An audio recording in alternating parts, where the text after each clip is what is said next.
El diario del lunes, porque viajar también es entender el mundo. La invitación en este caso es para que dividan su atención en dos estados bien marcados.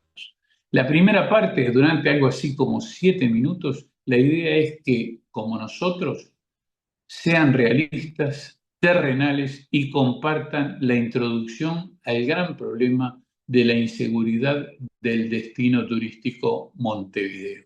Y luego una segunda parte, ahí va a ir como unos 10 minutos, donde les invito a que se sumerjan en la esperanza ficción. ¿No saben de qué les estoy hablando? Y bueno, véanlo.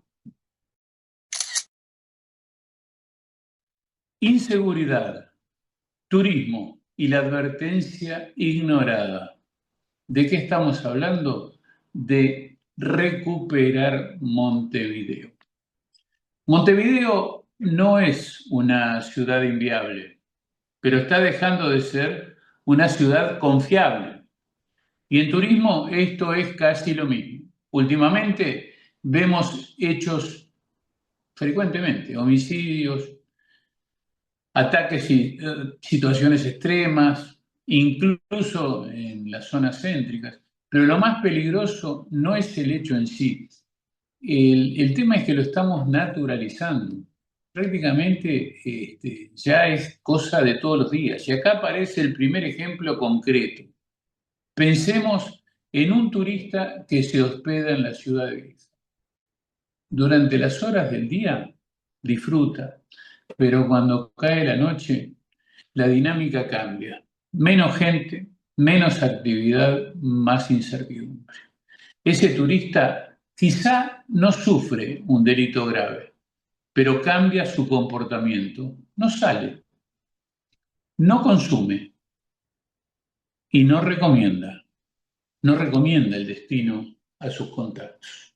Y dos delincuentes ingresaron a un local a robar. Uno de ellos fue el cuidacoche de la cuadra que cortó la energía eléctrica. Sin embargo, la fiscalía lo deja en libertad.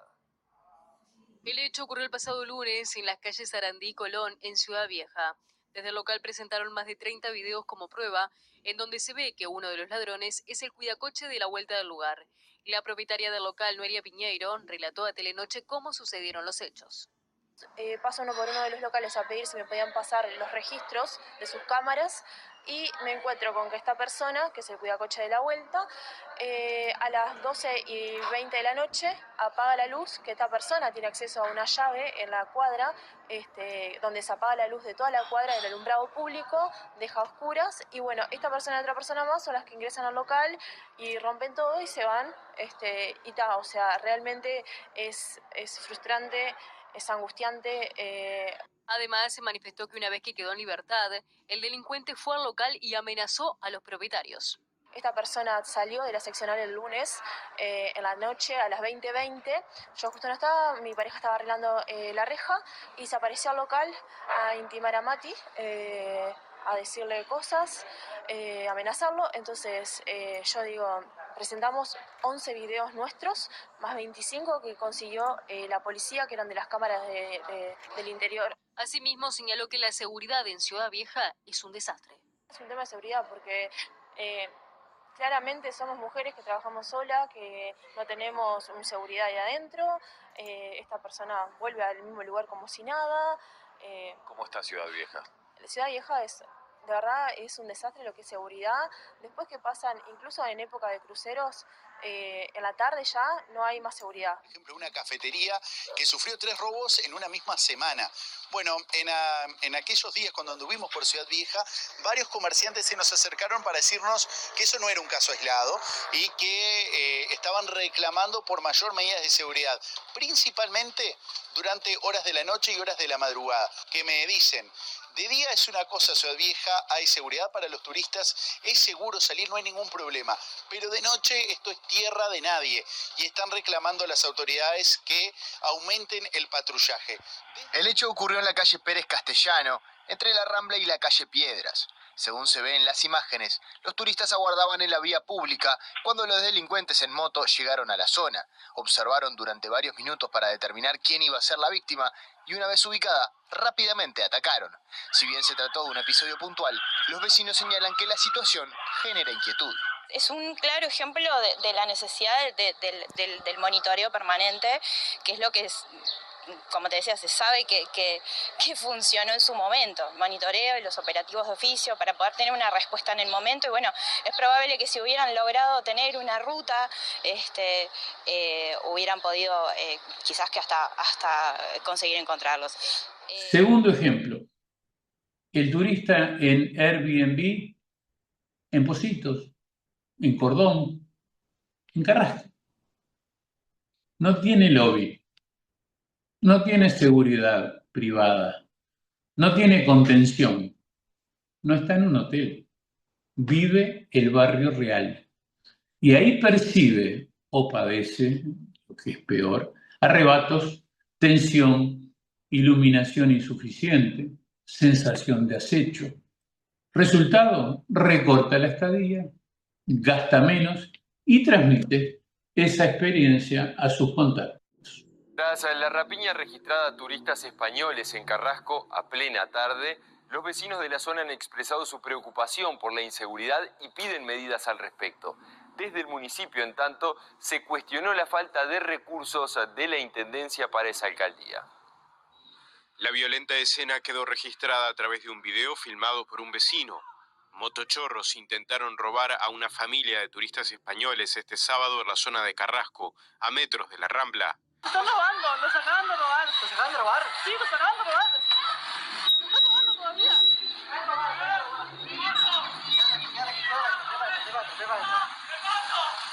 Los asaltantes fueron contra un hombre y una mujer que eran acompañados por sus hijos.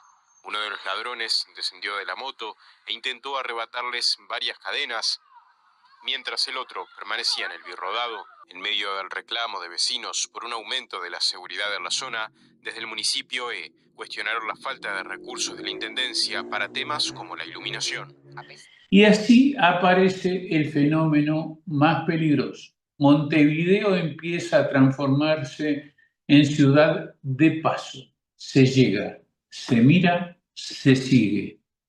Montevideo todavía no es una ciudad insegura en términos extremos, pero empieza a ser una ciudad incómoda, y eso es el principio del problema. Y esto que estamos diciendo no es nuevo, no es algo que apareció ahora.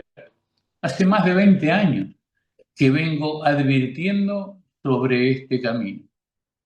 Lo escribí, lo dije, lo repetí una y otra vez. En 2010 decía, nadie quiere una cárcel cerca.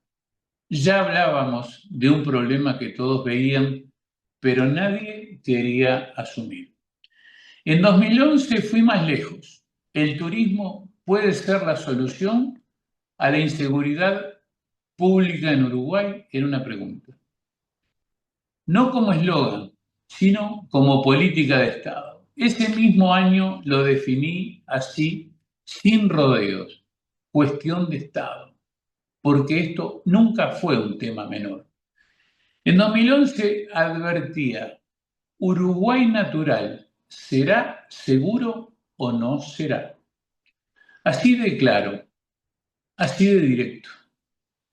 Y en 2013 lo dije de la forma más cruda posible. Somos ciudadanos con existencia condicional. No fue exageración, fue diagnóstico, y no soy médico. Mucho antes, en 2006, publiqué una idea que muchos tomaron como provocación, pero que en realidad era una advertencia, el cuento de esperanza ficción La Isla. No fue casualidad, fue anticipación. Mostré el problema antes de que explotara y también planteé una salida, porque el turismo no es solo una víctima de la inseguridad, puede ser parte de la solución, y de eso es de lo que quiero hablar ahora. La seguridad no es solo un tema policial, es un atributo del producto turístico. Y acá quiero hacer un paralelismo clave. En 2006, Uruguay tomó una decisión histórica. ¿Recuerdan? Territorio 100% libre de humo de tabaco.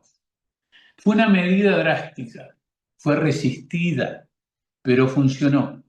Cambió hábitos, cambió la imagen, cambió posicionamiento. Entonces me preguntaba, por eso escribí el cuento de Esperanza Ficción La Isla, y me sigo preguntando ahora, ¿por qué no podemos pensar algo equivalente en seguridad? Un país que garantice seguridad real como política de Estado. Ahí fue que apareció mi cuento La Isla. Cuando yo escribí La Isla en 2006, Uruguay estaba dando una señal muy fuerte. Se transformaba en un país 100% libre de humo de tabaco. En ese momento también parecía una decisión radical, incluso exagerada para algunos, pero se tomó y cambió conductas, cambió hábitos, cambió cultura. Entonces, desde la ficción, yo planteaba un paralelo provocador. ¿Y si un país podía proponerse ser 100% libre de humo? ¿Por qué no imaginarse como un territorio 100% libre de delincuencia? Claramente, en ese momento era una idea extrema, una construcción literaria, pero hoy la realidad nos pone frente a otro escenario. 20 años después, el problema de la seguridad dejó de ser una preocupación más, para transformarse en un condicionante central del país. Y entonces, aquella exageración empieza a leerse distinto, no como una propuesta literal, sino como una invitación a pensar en serio. Porque durante años hicimos lo mismo, administrar el problema.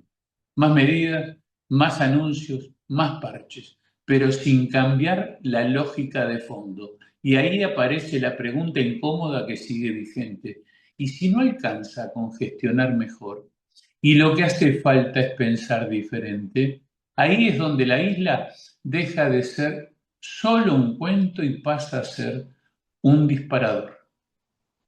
Esta segunda placa es probablemente la más incómoda de todas, porque rompe con una lógica que durante décadas aceptamos, la dispersión del sistema carcelario.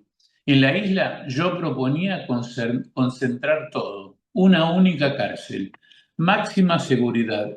Sí, es extremo, pero la pregunta hoy no es si es exagerado, la pregunta es, ¿lo que tenemos funciona?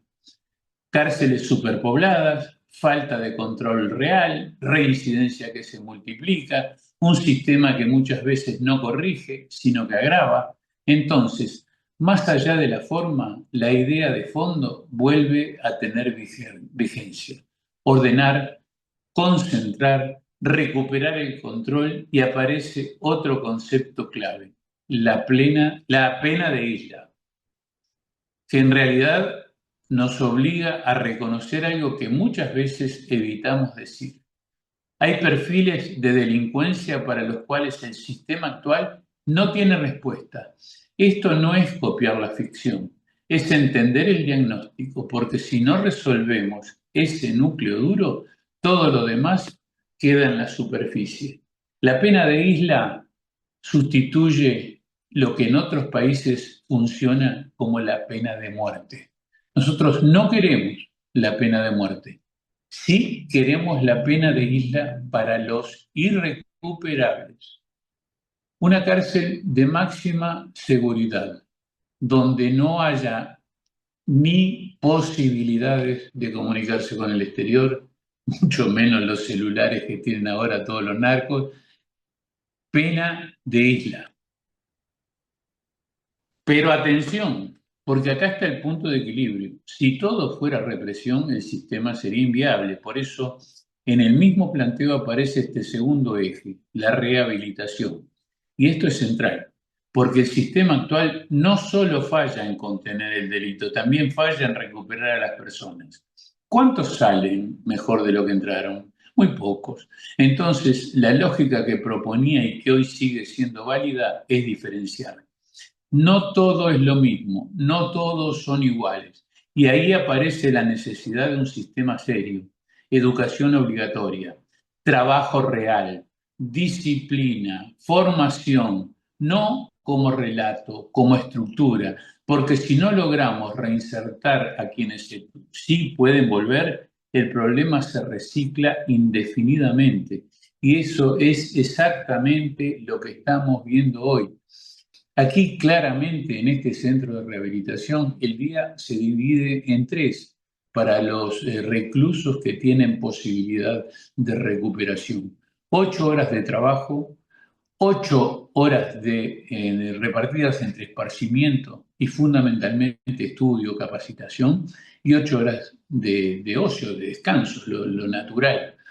Y ahí los individuos se pueden volver en personas realmente positivas, porque trabajando van a poder ayudar a sus familias, a las que dejaron en banda afuera, a las que dejaron en el continente afuera. Porque todo esto, no lo hemos dicho muy claro, en el cuento sí está claro. Todo esto se está desarrollando, esta idea de la isla se refiere a la cárcel en dos complejos, uno como máxima seguridad y el otro como rehabilitación, pero en la isla de Flores, en esta isla próxima a Montevideo, se lo digo para los que no conocen el Uruguay. Y esta última placa es en definitiva la más reveladora, porque habla de las consecuencias de hacer cambios de fondo. Cuando yo imaginé un Uruguay sin delincuencia, no lo hice como consigna, lo hice pensando en el resultado. ¿Es alcanzable en términos absolutos? No lo sé. Quizás sí, quizás no. Pero la verdadera pregunta es otra. ¿Cuánto más podríamos acercarnos si cambiáramos de verdad el sistema? Porque la inseguridad no es solo un problema policial, es un problema estructural. Afecta a la inversión, la convivencia, la imagen país, el turismo. Y por eso en el texto aparece ese concepto final, un nuevo motor. Un país seguro vale más, funciona mejor, se proyecta distinto. Claro que hay costos. Cambios profundos siempre los tienen, pero lo que está claro es que seguir como estamos también tiene un costo. Y cada vez más alto. Por eso, más que discutir la ficción, lo que importa es la reflexión. ¿Vamos a seguir corrigiendo en los márgenes o en algún momento vamos a animarnos a cambiar el sistema? Porque 20 años después la isla ya no suena tan lejana. Y si hablamos de costos, aparecerán los que dirán como siempre, es imposible, no se puede bancar. Pero cuando estamos hablando de este país nuevo, lo que lograría con el 100% de territorio libre de delincuencia, es que el turismo sería la principal fuente de generación de divisas, la principal fuente de empleo. Claro que si se aplicara la pena de isla y lo que estamos proponiendo de la isla de Flores, hay un montón de sectores del comercio y de la industria que quedarían en cero. Todo lo relacionado a la seguridad, alarma, chalecos, empresas de seguridad. Sí, por supuesto, todo eso se vería directamente afectado. Pero con un país 100% libre de delincuencia, el turismo lo solucionaría, no solamente lo solucionaría todo, sino que haría un país mucho más vivible, mucho más disfrutable, mucho más normal, mucho más como era antes, la tacita del plata. Ahora, volvamos a lo de los costos para cerrar este informe especial. Decimos, se puede, siempre se puede, a los que dirán, como siempre, es imposible, no se puede bancar. Decimos que se puede, siempre se puede, Y para lograrlo de verdad hay que gobernar como es debido y no pulverizar nuestra economía, por ejemplo, con regasificadoras que no se logran pero que cuestan una fortuna. Con desatinos mayúsculos en ANCAP que cuestan cientos de millones de dólares, ni con lanchas patrulleras politizadas, y mucho menos cerrando Pluna, cometiendo una herejía para favorecer a López Mena y perder 56 millones de dólares después del fallo del CIADI, además de los otros 64 millones de los Bombardier, porque los vendimos en 70, pero costaron algo más. O los 15 millones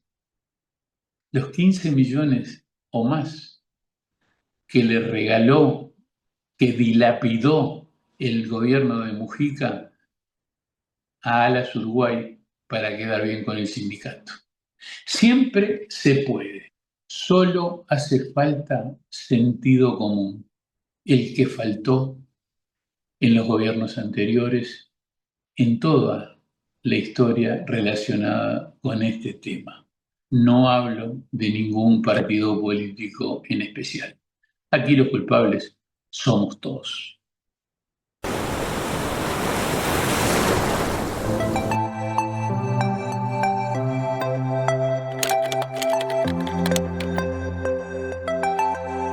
El Aeropuerto Internacional de Carrasco fue elegido el mejor aeropuerto de América Latina y el Caribe 2025, un reconocimiento del programa Airport Service Quality, basado en la opinión de miles de pasajeros en todo el mundo.